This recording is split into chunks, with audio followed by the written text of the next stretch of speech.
But as I sit here and get high, Uh, so the words will slur as the episode goes on. yeah. That and a glass of wine, man. It's like 1-2 punch. So Straight up do you all the play in time. the dab game? Do you find yourself like, do you have to take tea breaks? I mean, as someone that's been getting high all the time for whatever we've been doing for however long, I mean, do you dip into the other pools? What's the edible dosage when you're taking a little bit of a chocolate before a flight? Yeah, I love a good edible before a flight or on a flight. I'm not gonna lie. Dude, they're great. um, yeah. So for my edible doses, I usually am somewhere between 5 to 10 milligrams. Okay. 10 milligrams, I'm feeling like great. I feel super high. Five, I'm totally functional. Things like that. Like I said, I love a solventless oil pen. I'm not a big distillate oil guy. I want to see the purity. I want to, I like the ice water hash, live rosin stuff. Um, I don't personally dab. I have dabbed. It's not my go-to. Dude, me Um, neither. It sends me to yeah. the moon.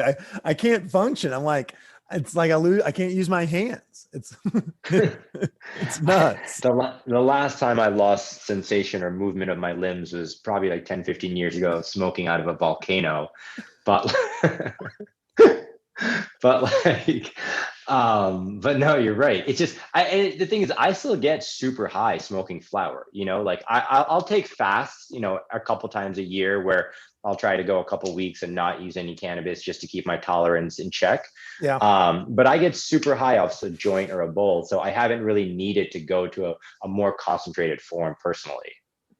I love it. I love it. All right. So we've started to kind of ask you more personal questions. So I'm going to go ahead and do the personal segments that we do with all of our guests. Coming obviously from Cali, we have a lot of folks in the Colorado scene from there. So they're going to either judge you harshly off of these next questions and answers, or they're going to be like, yeah, this guy knows his shit. He's been out there for a minute. So this is kind of just like the fun food, happy hour vibes that we got to get from everybody. And when we come to town, we always like to have a list. So we'll tag the restaurants on Instagram and shit like that, so we know to reference back. But before we do that, I want to give a shout out to our sponsors. I mentioned Cali's earlier, but we've been talking about edibles, and I'd be remiss if I didn't give a shout out to our friends over at Nove, the new product line from the team at The Incredibles. The Nove is Luxury, a single source chocolate. They have 6 different flavors. The 6 are mint, peanut butter and honey, sea salt and caramel, white chocolate cappuccino, pineapple, or no, excuse me, coconut, island coconut. Nailed that. And then they just have a nice dark chocolate with a middle of a raspberry is what they call it. So you can get those at any location around the Denver area. Check out their website. That's Nove, Nove, isluxury.com, or find them on Instagram at Nove is Luxury. All right. Thanks, guys. I appreciate the head change. Nishant, you ready for the hot seat? Let's do it. All right. So we polled the audience, and we joked earlier about the Disney question, but the audience wants to know worst trip or high you've ever had. So can I talk about one of the better highs or trips I've ever had? Yeah, I'll give you one of those. Yeah. Okay. So I love my pot. I do love my plant-based psychedelics as well. And I actually coincidentally met my wife on mushrooms on the 4th of July in Venice Beach. And it Yeah. was the first time she had done mushrooms in 10 years. And that was the icebreaker. And then we just went on a nice 10, 11-hour journey, hung out at the beach, played in the ocean, watched the fireworks, and then got married. Dude, I mean, that is a relationship set up to succeed forever. What a first date. And that is got to be the best trip ever. Were you like that night, or when you came down, you're like, I'm going to marry that chick? Was it like an I instant actually, where you're like, that one's the yeah, one? I actually, you're so spot on. I actually texted my buddies back in New York. I'm like, you guys are going to think I'm just stoned and being crazy. But met this girl, ate mushrooms, did all the stuff I just told you. And yeah, 35% chance I marry this girl. Oh, that's great. What are your friends back in New York now? I'm sure they're all like fucking finance bros and Soho House attendees. What do they think about what you're doing now, being the cannabis king out there in Cali? It's such a different lifestyle, man. Right? Some of them get it. Yeah, some of them get it. A lot of them are just like, dude, what are you doing? This is crazy, blah, blah, blah. But it's just, it's just a different priority set. The hustle and bustle, a lot of them are in very, very corporate, buttoned up kind of jobs, doing that New York City grind. Cali's different, right? We don't work any less hard. I work super hard. Everyone at my companies works super hard, but it's a quality of life based environment here. People are having fun. They want to do other stuff, and the bottom line is the pot industry is pretty freaking cool. There's a lot of really cool people in the pot industry. So it's a fun place to spend your Monday to Friday. I couldn't agree more. And, I will say that there's a saying like in New York, you have to they live to work. Whereas out here, we work to live. Like we're going to put in the grind so that we can have a good time in the process, And I feel like, I guess the further west you go, it's obviously with more progressive thought, but it becomes a little bit more lax. Our traffic on Thursday afternoons to get out of town, you would think that Friday was a Saturday. So it's pretty interesting to see how we're kind of in that same boat of the quality of life is a little bit more important than being in the office at 5 a.m.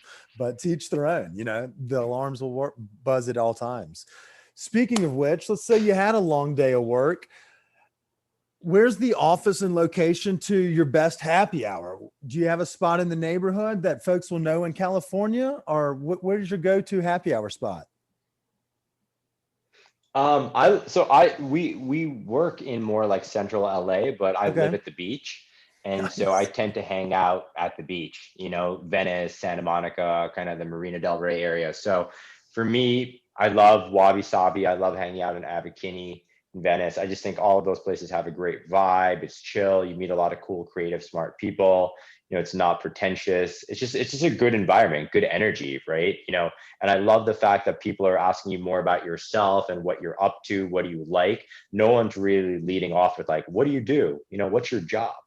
Things like that. It's just, it truly feels like when you're not at work, you're actually straight up chilling and interacting with really cool people at a human to human level, which is, again, very different than, what my old life was like back on the East Coast. Yeah. Well, let's say what is your go-to, I guess, are you a drinker if you're not a smoker, or do you just take puffs on the beach?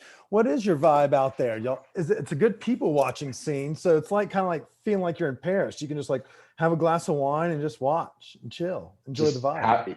Yeah, I'm not a big drinker, man. So like my love of cannabis, actually grew post college even more because I really wasn't consuming alcohol, and I wanted something that could kind of help balance me out, alleviate stress, all the same stuff of have fun, whatever, the same stuff people would typically want from alcohol. I found that from cannabis, and it vibed with me better. It fit my lifestyle better, and so even today, I'm much more of a cannabis guy. When I'm looking to do all of those things you said, I'm Yeah. grabbing a joint, I'm eating an edible, maybe I'm having a glass of wine or like a glass of tequila. I'm not looking to go get hammered, you Yeah. know? So like when I'm looking to cut off, and chill, yeah, it's exactly like you said, going to the beach, smoking a J, something like that, maybe stopping in, getting a tequila cocktail, whatever, and just like watching the sunset. And to me, that's a perfect evening. I like it. And that is, and you don't have that fuzzy head in the morning. Like I woke up the other day and some days I'm like, this is why I should just stick to the tea and avoid the alcohol. It's because it's fantastic. You don't have that, like, I don't wake up with that miserable hangover where I want to sit on the couch. Like I felt like I was dying on Wednesday, dude. It was awful. Um, I think, for our California listeners and for those that are traveling out there, you seem to know your shit. And if we're not going to be able to find your product in whatever city we may be in, what is a brand out there that y'all have that we maybe don't, that you like to support? Another company in the business you want to shout out? Yeah, I love Wild, man. I don't know if you guys Oh, have them yeah, we in do. They just Colorado. got here. Yeah, I think they make a killer freaking edible. Like straight up props to those guys. Like I've been crushing them during the pandemic. Like where I've just been stuck at home in lockdown, and I don't want to like smoke weed every single day. But I've been, whenever I'm not, I'm crushing a wild gummy, and they're delicious. It's a good, high, affordable price, great branding. So I'm stoked to hear that you guys have them in Colorado now as well. Yep. In fact, shout out to Charles Cromer. He is our sponsor of the podcast. It's his brand here, Callie's. And we asked him the same thing. He grows his own. I'm like, if you're not getting high on your own supply, Who is it? And he mentioned Wild, and my co-host loves them as well. So it seems like everyone's in good company, and I think a fair amount of an agreement on that one. So that's what's up. Speaking of Yeah, Canada, we're fortunate here in California. I mean, there's a lot of people doing cool stuff, yeah, and a lot of peers that we collaborate with that have great genetics, great strain, just a lot of passion. So it's cool to kind of play off of that energy with everyone and just support the homies. And it I really view it as like it doesn't need to be crazy and cutthroat and scummy, dude. It's more fun like to do cool stuff together to support everyone and just like raise the energy as like peers and friends, right? And just the healthy competition is a good thing. Yeah, and I don't, dude. I think like I was listening to one of your previous episodes, and they were talking about like it was a dispensary, and they were saying like we're not corporate, we're not the corporate guys, and like I get it. The inevitable fact of it is it's just like there is a level of corporatization in cannabis, especially as cannabis grows. But like you don't have to be a scumbag. Like you don't yeah, have to like that is not intrinsically cannabis culture, right? yeah. And it's like that, and so I think like those are the type of people that come into this industry that don't do well because they just don't get it versus operating the way you're talking about, like the brewery scene in Colorado where it's like let's collab, or hey, love your product that you created, like shout out another brand that you like I love that question, and I think that that's an awesome attitude to have as an operator or as a consumer in the space. Yeah, and I couldn't agree more. And so I can't remember exactly who it may have been referencing, but it is. It's like this. There's an instant mindset of corporate equals capitalistic, which means they're trying to make more money for you than be made without being the scumbag. You don't have to shortchange. You don't have to like microwave your weed. There's ways around being a shitty Yeah. business owner. And it seems like everyone in the cannabis industry, or most people in the cannabis industry, I'll say, not everybody, but most people are kind of in that boat together of, we are kind of that first generation. If we do this the right way, then this is the status quo for the industry.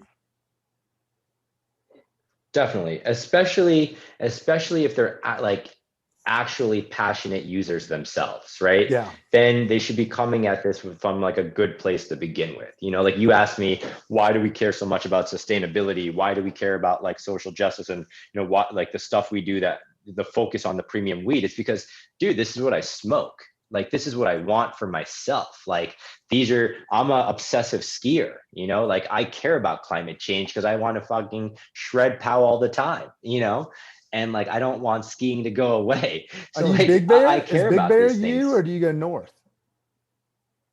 I actually go north. I spend a lot of time in Utah and Colorado, Okay, nice. British Columbia. Yeah. I didn't mean to But railroad the it's conversation. Yeah, again, you it's like, care. I was, yeah, yeah. yeah. No, it's all good. Happy to talk about skiing, but yeah, it's exactly. It's like you have the opportunity to do these things the right way, and if you're a consumer yourself, then like you should be creating products that you're actually proud of. Products that you want to use and consume because you love cannabis. Yeah, and I mean, I can't for the life of me remember the guess, but I think that is, it's the level of the disconnect when you get bought out, like it was a 3 or 5 person operation, and then you're bought out. So now you're seeing like 20 of the locations are, there's prepackaged eights, the product quality drops. And so I think I feel like that's the term that is associated with the industry, but it's also because it comes from the people that have been consumers, have been the anti-establishment corporation, the no collar, so to speak, demographics. So there is that stigma of we don't want to be the exact people that have oppressed our, kind of just pushed down our beliefs or revolution or lifestyles. So they're like, we're not those guys, but we're kind of those guys. So here's a question. I guess we're going to keep it cannabis in regards to the personals.